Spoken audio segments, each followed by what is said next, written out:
വാഗ്ദാനങ്ങളൊക്കെ അതിൽപ്പെട്ടതാണ്. കുട്ടികളോട് ചിലർ പറയും, മോനെ +2 ഇത്ര മാർക്ക് ഉണ്ടായാല് ഉംറക്കുണ്ടോ? മാർക്കൊക്കെ കഷ്ടപ്പെട്ടുണ്ടാക്കി നേടി പഠിച്ച് അധ്വാനിച്ച് 4 മണിക്കൊക്കെ എണീറ്റ് കുട്ടി പഠിച്ച് എല്ലാ എസ്ഐയും മറ്റും ഒക്കെ പഠിച്ച് പോയിന്റൊക്കെ ഇട്ടത് ഇമ്പോർട്ടന്റ് എവിടെല്ലാം എഴുതിയിട്ടുണ്ട് അതൊക്കെ പഠിച്ചു.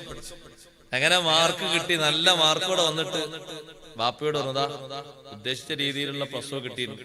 നിങ്ങൾ പറഞ്ഞ 6+, 7+ ഒക്കെ നിങ്ങൾ പറഞ്ഞു ഏകദേശം കിട്ടിയിട്ടുണ്ട്. SSLC നല്ല പ്ലസ് ഫുള്ളായിട്ട് വേണമെന്ന് പറഞ്ഞിട്ടില്ലല്ലോ, പകുതിയിൽ അധികം കിട്ടി. ഉംറ നമുക്ക് പോണം, അള്ളാഹു തൗഫീഖ് നൽകട്ടെ എന്ന് പറഞ്ഞ് പിന്നെ അത് മറന്നു പോകാൻ പാടില്ല. പെട്ടെന്ന് അതിന് പോകാനുള്ള ഒരുക്കങ്ങൾ നടത്തണം.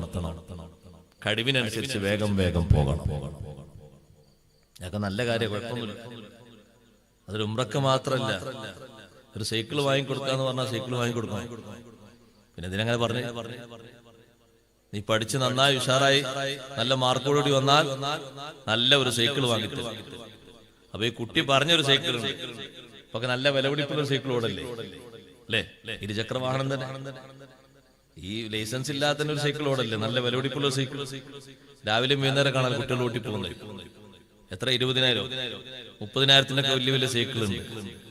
ഇന്ധനം നിറച്ചിട്ടില്ല, അല്ലാത്തൊരു സൈക്കിളില്ലേ ഇങ്ങനെ ഓട്ടിപ്പോകുന്ന ആ വലിയ സൈക്കിളാണ് ഉദ്ദേശിച്ചത്. അത് വാങ്ങിത്തരും എന്ന് പറഞ്ഞാൽ അതന്നെ വാങ്ങിക്കൊടുക്കണം, മാറ്റാൻ പാടില്ല.